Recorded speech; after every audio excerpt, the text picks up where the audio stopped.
talk about the religious experience for some groups. Ruby's going to comment. We get text, information by text, and then I'll come back to you. There are also other issues when you're dealing with ethnography. I mean, one of the things that Peter was very aware of was who was doing the interviews at different times. If it was a woman or a man, that became a big issue. Gender was a big issue in terms of who was interviewing who. There were instances where I felt uncomfortable interviewing a Muslim man when he realized that I was going to be his interviewer and he didn't want to shake my hand and he felt uncomfortable being in the room with me. And so when I would interview a Muslim woman, I changed roles for them. They saw me as an insider and were more willing to give me information. And so I think that people don't realize that there are different issues to doing ethnography and you can't get past it. You just have to find a way to get the answers out of them, and they may skew sometimes. But still, I can comment on this. I feel this is something very important what you mentioned about the gender role, but doesn't mean, for example, in some communities they have their own rules. And you as a researcher, when you enter these communities, you have to abide to these rules. And this is, as a researcher, even in academia, you have to show you are respectful to these rules. And for me, for example, I remember when I talked to a father, I know that the issue of shaking hands doesn't mean that it's a kind of underestimating. It's a kind of religious issue. And the issue when he wanted to sit with me in a room, and I know that the room should be open. For women, it's because it's okay. But even now, I remember in my first course in educational qualitative method, the first word that the professor told us, always keep your door open when you are in the room with your interviewee, just to be careful that you will not be accused of being in verbally harassment or something like these issues. And then when I think that when it comes to us as a researcher, okay, if it's in academia and we hear this from a professor, that it's okay because this is a kind of protection. But at the same time, when you think it's of the culture, it's very important for the researcher when they enter the community to look at these rules. And sometimes I feel we should appreciate them to some extent. That if I have the father and I will close the door, other people will perceive me in another way. And even myself, maybe based on my religious background, I will not feel comfortable. So this context is something very important, but doesn't mean that this will influence how the father will share with me. The father was happy to talk to me about the experience and sharing because he felt that there's a kind of message. He wants people to know about our Muslim Shia. So he said, we are very happy that you are doing this, and we trust you, and we want others to know about us, really. So I feel that sometimes you have to abide to these rules, but don't be sensitive. Try just to understand them. Elizabeth's going to comment, then Helen will go to a question, and then I'll go to my other list. Yeah, I need to come in on I feel I need to come in on the insider-outsider discussion, because I myself really struggled with that when I was doing my PhD. And I was doing research not in your area. I was doing it among groups of people who were, as it were, if you like, of my own kind and with my own background. And Helen, what you said really touched me or struck a chord with me, because you said, how am I going to present myself in the field that I'm going to enter in? Well, the thing is that you may go into the field perceiving yourself as what you perceive yourself. But there's the other side to it, that the people will perceive you according to the context and the agenda that they have. So my difficulties were that I was perceived particular things simply by virtue of associating with particular groups in particular times in particular contexts, and there was no getting away from that. So I think with the insider-outsider, it's not a dichotomy. We are all insiders to some extent. We're all outsiders to some extent.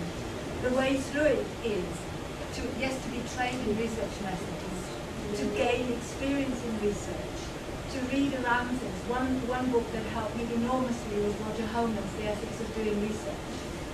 And the other thing is to be reflexive about what we're doing, to keep a research diary, to learn from, as it were, awkward situations, mistakes, responses that we have, coming back from the field saying, I was part of this group today, or I did these interviews today, and they thought I was so-and-so, or they thought I came with such and such an agenda, which was totally not what was the intention.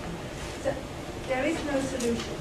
And the other thing that I've learned through my own work, again and again, especially with young people and with sensitive issues and with precarious areas, is that you need to keep distance. You can only step in when there are things like abuse or really life-threatening, individual-threatening issues. Other than that, we need to be researchers with a certain distance.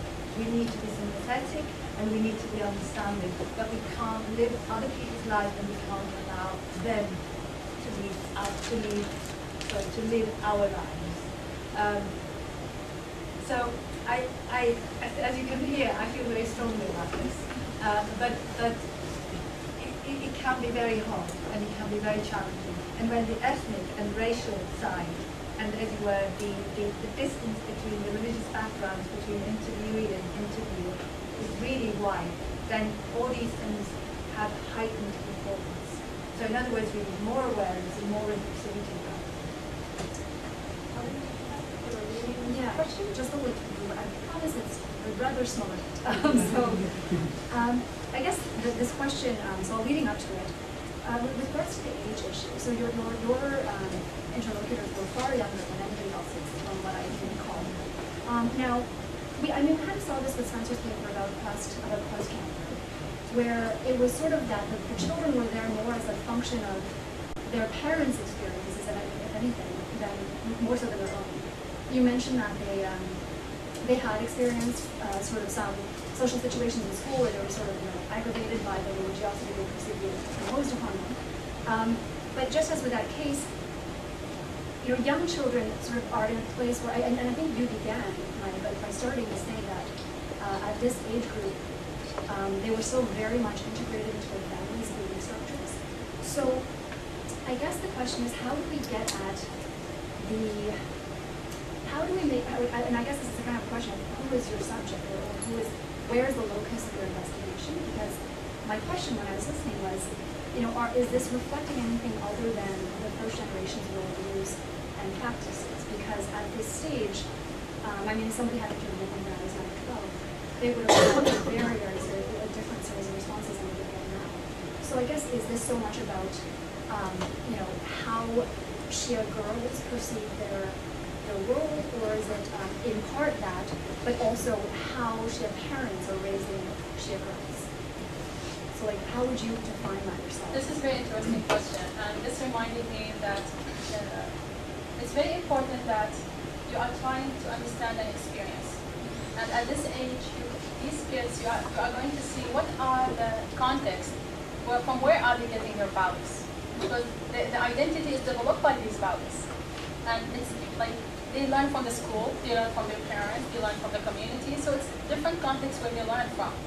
And for me, when the first question I asked the girls, tell me about yourself, you know what their responses in different places. All of them, they have the same, the first statement was the same. I'm a normal girl. All of them. I'm a normal girl, I like fashion, I like this, I like reading, I like, so all of them they were talking about being normal. And this really hit me a lot at that time, because I started to think, why the first statement was, I'm a normal girl? So these girls, they are experiencing a kind of being different, maybe in some context. Because why? The first statement within different places is, I'm a normal. So I feel this is something very important, that when you want to talk about the values, whether it's the family, whether it's the value of the child, you cannot just separate them. Because at this age, it's interrelated. Each child respond differently to how they think of themselves. I have girls who are very strong in how they respond, for example, to discrimination. Some girls, they were able to make some connection from what the values that they learned. Some girls, they prefer to stay silent when someone really hits them or bully them. And when I think, why do you do this and why do you do this? It's also the personality. There are some personal traits where there's a child who prefers to stay silent. There's a child who would like to take from the parents. But all these factors of the environment, we cannot ignore them at this age, at this early age. I remember one faculty members, she was really very not happy with my research. And one of her comments is that these girls have no choices. It's the parents' choices. And then I told her, what do you mean by choices? You are talking about individual choice, collectivist choice. And I asked these girls this question. I asked them, some people will say that wearing the hijab is not a choice. But how do you respond to this? And they will say, we want to say that it's submitting to God. For us, there's a kind of choice where you have to say that I have the choice of submitting to God, and I believe that whatever God is saying is correct. So for me, it's a choice that I have to follow, and I cannot leave this choice. But for someone coming from individualistic culture, no, it should be your choice, not the collectivist choice. So this is where you have the individualist and the collectivist nature of how you look at the values. For you, for example, now when you are asking me the girl's values and the girl's choice or the parent's choice, it's like asking the individualistic nature and the collectivist nature. So I feel it's really very important to look at the value, the culture of the community. And when I talk about this, I mean the religious group, they have collectivist values. And these collectivist values, it's hard to understand if you perceive them from Western perspective. And this is for me count as a challenge when I want to convince one of my community members about this is a choice, this is not a choice. Why do I have to take this out? Why do you think this is something wrong? So how you think of the experience is something very important. You cannot separate them. And May, you're next on the list for a question. I've got a list with you questions. May, you were going to ask a question? No. No? Okay. So, just a general question, listening to Pam, Geneviève, Josiane, Paul especially, but I guess May can say something about this. I'm struck by the fact that there are so many common elements between the different groups. And I'm wondering, what is exactly, to your view, the location of religion in this? You know, Pat, at the end you said, well, you know, it's quite historical. Whatever. So it sounds like religion is being instrumental to reinforce something more anthropological. You know, because it's like it's so universal. And it strikes me because in our contemporary society, we identify that kind of moral value, strong and conservative, to religion. But listening to you, it didn't sound that religious. It sounded more like, girl, virgin, and could get pregnant, had to get married, be protected, or it has been always like that in most societies, not all of them. But you have some intuition around this? You studied religion, of course, but listening to you, I said, why is it so about religion? I think for them it's religion, but the way we look at it, deconstruct the discourse, not saying it's not religion, saying what are the social forces, what are the social mechanisms that make that religion structure your lifestyle, structure the norms you're applying. I'm not saying it's not religious because for them it's religion. But me, as a social scientist, I try to deconstruct what religion does.